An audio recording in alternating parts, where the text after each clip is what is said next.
Hey guys, and welcome to your first Arabic lesson. Today I will be giving you a short introduction about Arabic and its alphabet, and then we will take a look at each letter and see how we pronounce it. So, let's get started. Arabic is the fifth most popular language on earth, with approximately 250 million native speakers. Arabic itself has its unique alphabet, which will look complicated at first, but with just a little time and practice you will get used to it.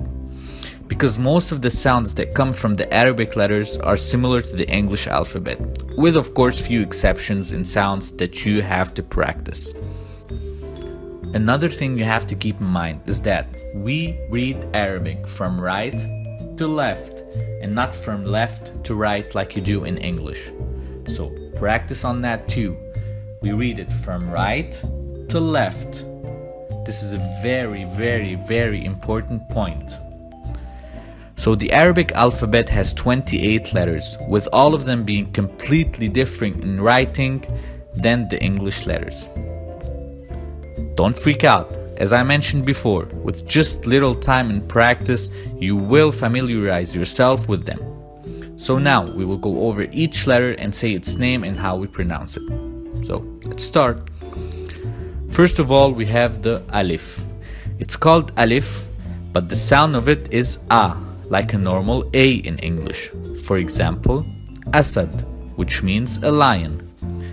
Then we have ba, and we pronounce it b, like a normal b. For example, ab, which means a father. Then we have ta, written exactly like ba, but this time with 2 points on top of the letter, and we pronounce it t, like a normal t. Tufaha, which means an apple. I know the ta and other letters that we will encounter may seem a little different than their basic form, but don't worry, we will discuss all the forms in the upcoming lessons, so don't overthink them now. All you have to do is memorize the basic form and its sound.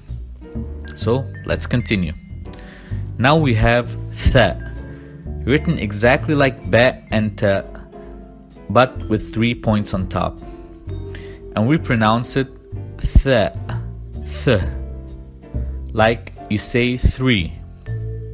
For example, thalj, which means snow.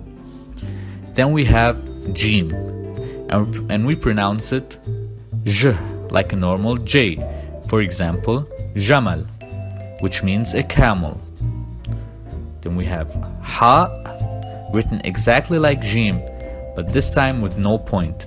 And the pronunciation for this letter will be a bit difficult at first, but let me try to simplify it. It's like an H, but the sound comes from the deep part of your throat, just like you're trying to blow warm air on your hands when you are cold.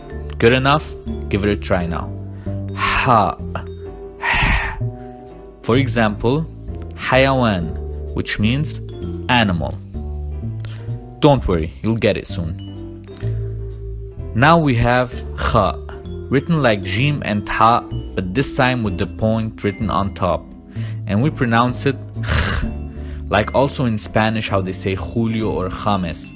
For example, khamsa, which means the number 5. Then we have dal, and we pronounce it d, like a normal D. For example, daraj, which means stairs. Then we have dhal, written like dal, but the point is on top, and we pronounce it like the English the. For example, dhura, which means corn. Then we have ra, and we pronounce it r, like an R in English, but you need to roll the R. R.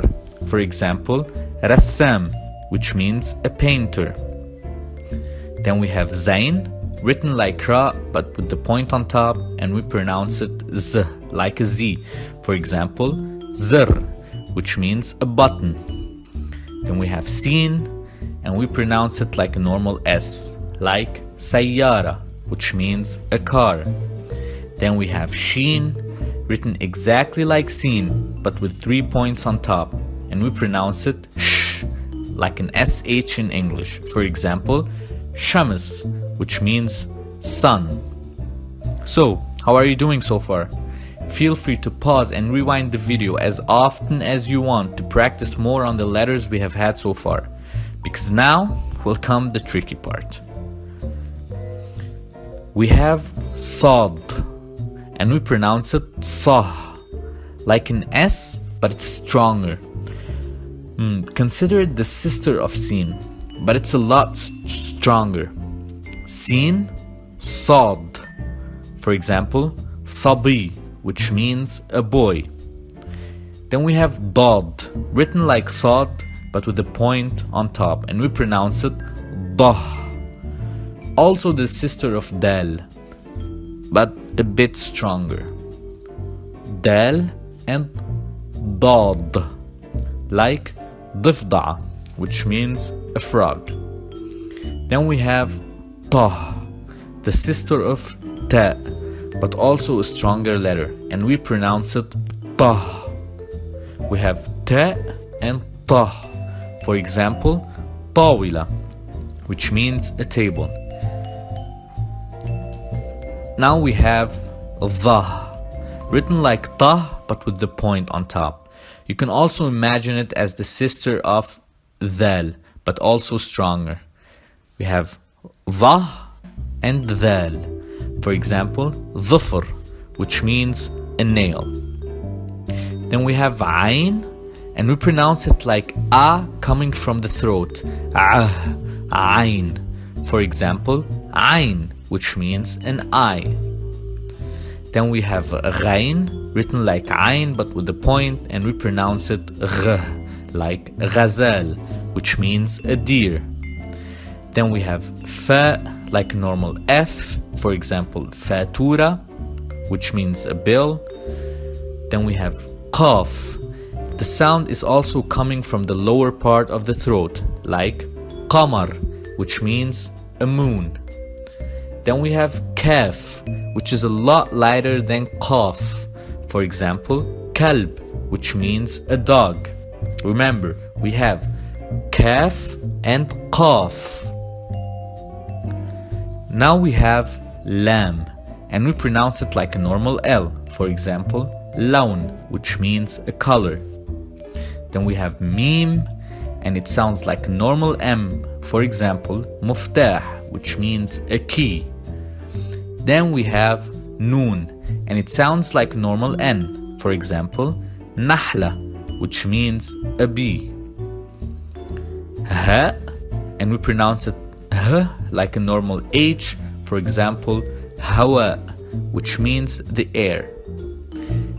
And then we have Waw, and we pronounce it W like a W. For example, Walad, which means a kid. And the final letter is Ya, and we pronounce it Y, like a Y in English. For example, Yamama, which means a pigeon. So there you go. Now you have the sound and the basic form of all 28 letters.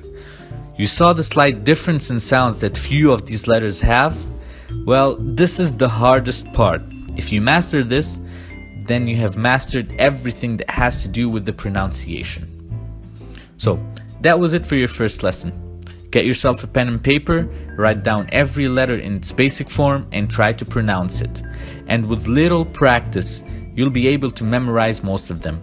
But don't make it hard on yourself. Because of the repetition that will happen along the lessons, you will memorize them automatically. And I will see you in the next lesson. Don't forget to subscribe and share this video with a person that you think he might be interested in learning Arabic. Good night.